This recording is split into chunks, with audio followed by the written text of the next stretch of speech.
എൻ്റെ പേര് സ്നേഹ. ഞാൻ വരുന്നത് കണ്ണൂർ മൗഞ്ച എന്ന് പറഞ്ഞ സ്ഥലത്തു നിന്നാണ്.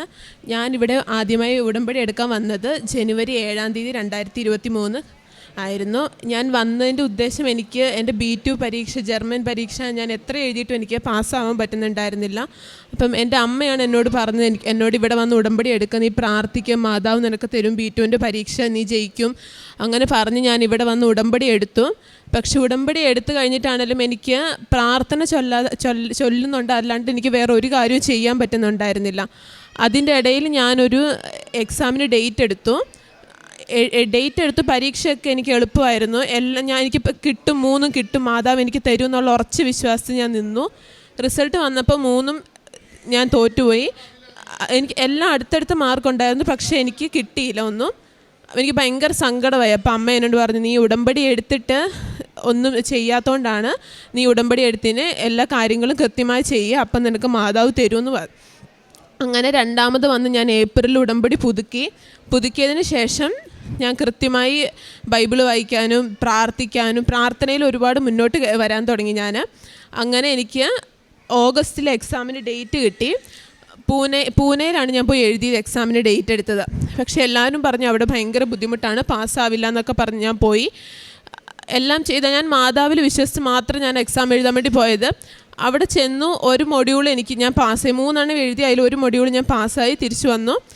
അതിനുശേഷം ഞാൻ ഒരു ദിവസം ഇങ്ങനെ ഉറങ്ങുന്നതിനിടയിൽ എനിക്കൊരു സ്വപ്നം കണ്ടു. മാതാവ് എനിക്ക് പ്രത്യക്ഷപ്പെടുന്നതായിട്ട് ഞാൻ സ്വപ്നത്തിൽ കണ്ടു.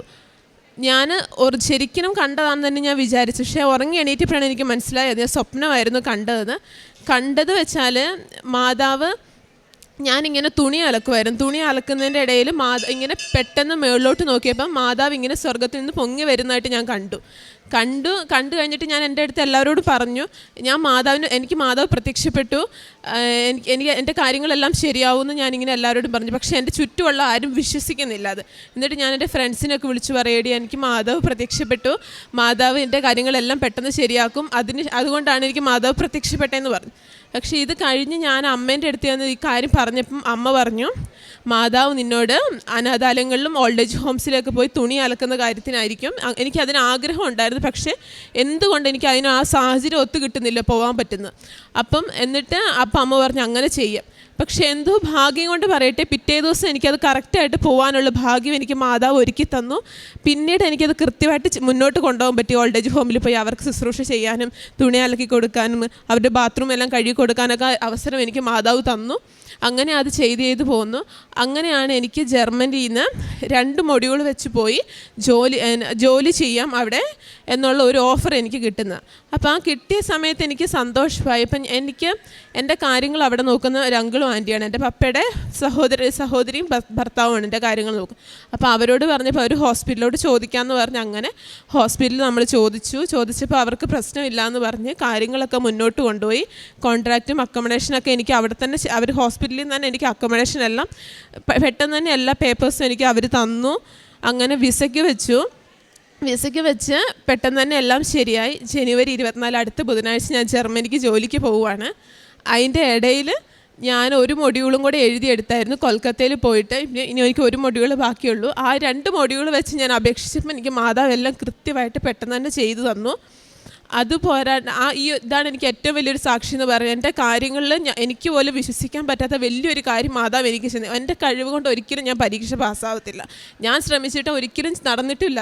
അത് കഴിഞ്ഞ് ഉടമ്പടി എടുത്തതിന് ശേഷം കൃത്യമായി പാലിക്കാൻ തുടങ്ങിയപ്പോഴാണ് മാതാവ് എനിക്ക് ഓരോ കാര്യങ്ങളായിട്ട് ചെയ്തു തന്നുകൊണ്ടിരുന്നത്.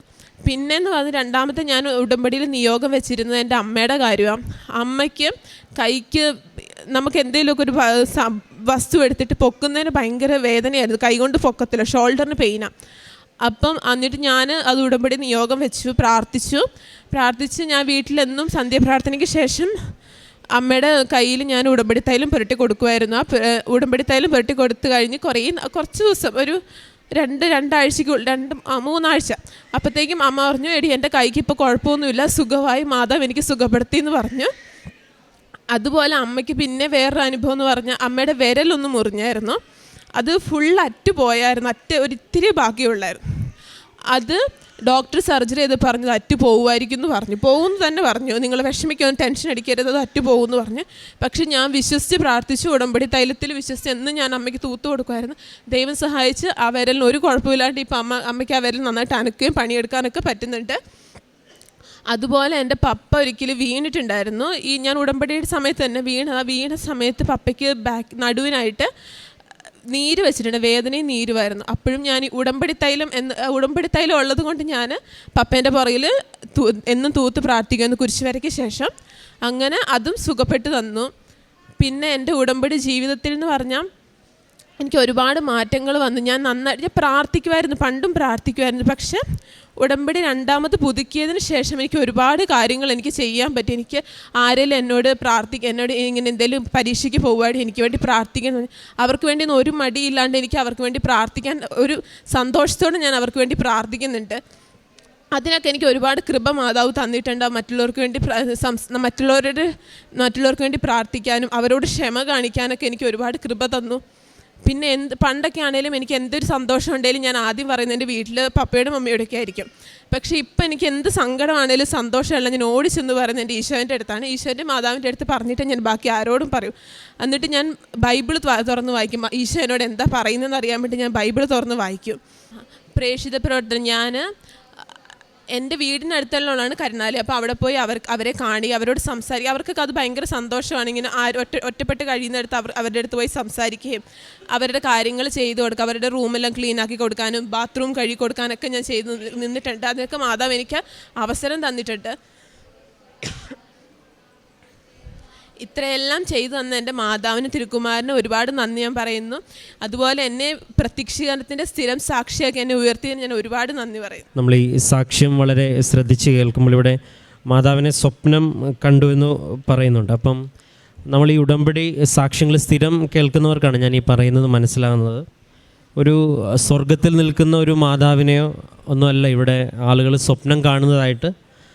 കൂടുതലായിട്ട് പറയുന്ന സ്വപ്നങ്ങളിലൊക്കെ മാതാവ് അവരുടെ ജീവിതത്തിൽ നിയോഗമായിട്ട് കണക്റ്റഡ് ആയിട്ടുള്ളൊരു സ്വപ്നമാണ് കാണുന്നത്. അത് ചിലപ്പം നിങ്ങൾ സാക്ഷ്യം കേൾക്കുമ്പം അത് വക്കീലിൻ്റെ വേഷത്തിൽ കേസോട് വന്നപ്പം ജീവിതബന്ധിയായിട്ട് ആ വിഷയത്തിന് നിയോഗമായിട്ട് ബന്ധപ്പെട്ടുള്ള, അതായത് അമ്മ ഇതിൻ്റെ കൂടെ ഉണ്ടെന്ന് ഉള്ളൊരു സ്വപ്നമാണ്. അത് ഉടമ്പടിയുടെ സാക്ഷ്യങ്ങളുടെ ഒരു വലിയൊരു പ്രത്യേകത അതാണ്. അപ്പോൾ ഈ മകള് സ്വപ്നം കണ്ടത് അമ്മ മാതാവ് അലക്കുന്ന ഒരു ഇതിലാണ് ഇവൾ സ്വപ്നം കാണുന്നത്. അപ്പോൾ ഇവക്ക് തന്നെ കുറച്ചുകൂടെ കഴിയുമ്പം മനസ്സിലാകുകയാണ് ഉടമ്പടി കറക്റ്റായിട്ടല്ല പോണത്, കുറച്ചും കൂടെ കാരുണ്യ പ്രവർത്തനങ്ങളൊക്കെ കുറച്ചും കൂടെ ചെയ്യണം. അപ്പം ഈ മകൾ തന്നെ പറയുന്നുണ്ട് എനിക്കും അപ്പുറത്ത് സഹായിക്കാനും അവരുടെ തുണിയൊക്കെ അലക്കി കൊടുക്കാനുള്ള ആഗ്രഹമുണ്ട്. അത് പിന്നീട് ചെയ്യാനായിട്ട് സാധിച്ചു. അപ്പോൾ അതുമായിട്ട് ബന്ധപ്പെട്ട് പിന്നെ ചിന്തിച്ച് തുടങ്ങുമ്പോൾ ബാക്കി അങ്ങോട്ട് പോകാനുള്ള, അതായത് 2 വിഷയം പോയാലും അവിടെ അക്കോമഡേറ്റ് ചെയ്യാനായിട്ടുള്ളൊരു സാഹചര്യം ദൈവം അനുവദിച്ച് പലരിലൂടെയും തുറന്നു കിട്ടിയെന്നുള്ളതാണ്. അപ്പോൾ ഇത്രയും സോളിഡായിട്ട് മാതാവ് ഒരു വിഷയത്തിൽ സാന്നിധ്യം അറിയിക്കുന്നത് വലിയൊരു സാക്ഷ്യമാണ്. ഇതിപ്പം ഈ വ്യക്തി പറയുമ്പോൾ എത്രത്തോളം അത് മനസ്സിലാകും എന്നറിയത്തില്ല, എങ്കിലും അത് വ്യക്തമായിട്ട് മാതാവ് നമ്മളോടൊപ്പമുണ്ട്, നീ എന്താണ് ചെയ്യേണ്ടതെന്ന് പോലും മാതാവ് വന്ന് സ്വപ്നത്തിൽ പറഞ്ഞു കൊടുക്കുന്നത്. ഇതിപ്പോൾ ഒരനുഭവമല്ല, ഈ അൾത്താരയിൽ പറഞ്ഞിട്ടുള്ള ഒരുപാട് അനുഭവങ്ങളിൽ അതോട് ചേർത്ത് വെക്കുന്ന, അതിനെ കൺഫേം ചെയ്യാൻ പറ്റുന്ന ഉടമ്പടി സാക്ഷ്യത്തിൻ്റെ വലിയൊരു കണ്ടൻ്റുള്ളൊരു സാക്ഷ്യമാണിത്. പിന്നെ രണ്ടാമത്തേത് ഉടമ്പടിയിൽ വിശ്വസ്തയോടെ നിൽക്കുവാനായിട്ടൊരു ശ്രമം ഉണ്ടായിരുന്നു എന്നുള്ള കാര്യം വ്യക്തമായിട്ട് മകൾ പറയുന്നുണ്ട്. മൂന്നാമത്തേത് വ്യക്തിപരമായിട്ട് ഇപ്പം ഒരു ചെറിയ വാക്കിൽ പറഞ്ഞു, ഇനി ഞാനിപ്പോൾ എന്ത് സന്തോഷമുണ്ടെങ്കിലും ദുഃഖമുണ്ടെങ്കിലും ഞാൻ എൻ്റെ അമ്മയോടും അപ്പനോടും ഒക്കെയാണ് ആദ്യം പറഞ്ഞുകൊണ്ടിരുന്നത്. ഇപ്പം അമ്മയും അപ്പച്ചനും മാറി, ഇപ്പം ഈശോയും മാതാവുമായി എന്ന് പറയുന്നത് തന്നെ ആ ഒരു ഒറ്റ സെൻറ്റൻസിൽ നമുക്ക് ഒരുപാട് കാര്യങ്ങളുണ്ട്. കാരണം ജീവിതത്തിൽ ഏറ്റവും പ്രധാനപ്പെട്ടത് നീ നിൻ്റെ ദൈവമായ കർത്താവിനെ പൂർണ്ണ ഹൃദയത്തോടും പൂർണ്ണ മനസ്സോടും സർവ്വശക്തിയോടും സ്നേഹിക്കണം എന്ന് പറയുമ്പോൾ ഫസ്റ്റ് പ്രയോറിറ്റി എപ്പോഴും അവിടുത്തെ രാജ്യത്തിന് നീതിക്കും കൊടുക്കണം എന്നുള്ളൊരു ബോധ്യവും അറിവും നമുക്കുണ്ടെങ്കിലും ഇത് കൊടുത്ത് നമ്മുടെ ജീവിതത്തിൽ അതൊരു അനുഭവമായിട്ട് മാറാനായിട്ടൊരു സാധ്യത ഉടമ്പടി തുറന്നു വരും. അപ്പം അങ്ങനെ ഒരു വിശ്വാസത്തിൻ്റെ മാറ്റം, പിന്നെ കുടുംബത്തിൽ ഉണ്ടായിട്ടുള്ള ചെറുതും വലുതുമായ എല്ലാ കാര്യത്തിലും ഒപ്പം എന്ത് പ്രാർത്ഥിച്ചാലും അമ്മ എനിക്ക് നടത്തിത്തരും, അല്ലെങ്കിൽ അമ്മ കൂടെയാണെന്നുള്ളൊരു ബോധ്യം ലഭിക്കുന്നുണ്ടെങ്കിൽ അത് ഉടമ്പടിയുടെ വലിയൊരു അനുഭവമാണ്. ഒരു പക്ഷേ ഈ എക്സാം ജയിക്കുന്നതിൻ്റെയും പോകുന്നതിനേക്കാളും അപ്പുറം ജീവിതത്തിന് ഏത് സാഹചര്യത്തിലും ഞാൻ ആദ്യം ചെല്ലേണ്ടത് ഈശോടുക്കലാണെന്നുള്ളൊരു ബോധ്യം, അല്ലെങ്കിൽ ഈശോടുക്ക ചെന്നാൽ അമ്മ സാന്നിധ്യം അറിയിക്കുന്നുള്ള ബോധ്യം ഇതാണ് ഏറ്റവും വലിയ ഒരു അടയാളവും അത്ഭുതവും എന്ന് പറയുന്നത്. അപ്പോൾ ഈ മകളുടെ ജീവിതത്തിൽ പരിശുദ്ധ അമ്മ നൽകിയ എല്ലാ അനുഭവങ്ങൾക്കും നമുക്ക് കരങ്ങളടിച്ച് ദൈവത്തിൻ്റെ നാമം മഹത്വപ്പെടുത്താം. അത്യപൂർവ ദൈവാനുഭവങ്ങൾ ഇനി നിങ്ങൾക്കും സ്വന്തം. ഈ യൂട്യൂബ് ചാനൽ ഇതുവരെ സബ്സ്ക്രൈബ് ചെയ്തിട്ടില്ലെങ്കിൽ ഇപ്പോൾ തന്നെ സബ്സ്ക്രൈബ് ചെയ്യുക. ഈ വീഡിയോ ഇപ്പോൾ തന്നെ നിങ്ങളുടെ സുഹൃത്തുക്കൾക്ക് ഷെയർ ചെയ്തുകൊണ്ട് കർത്താവിൻ്റെ പ്രേക്ഷിതരാകുക.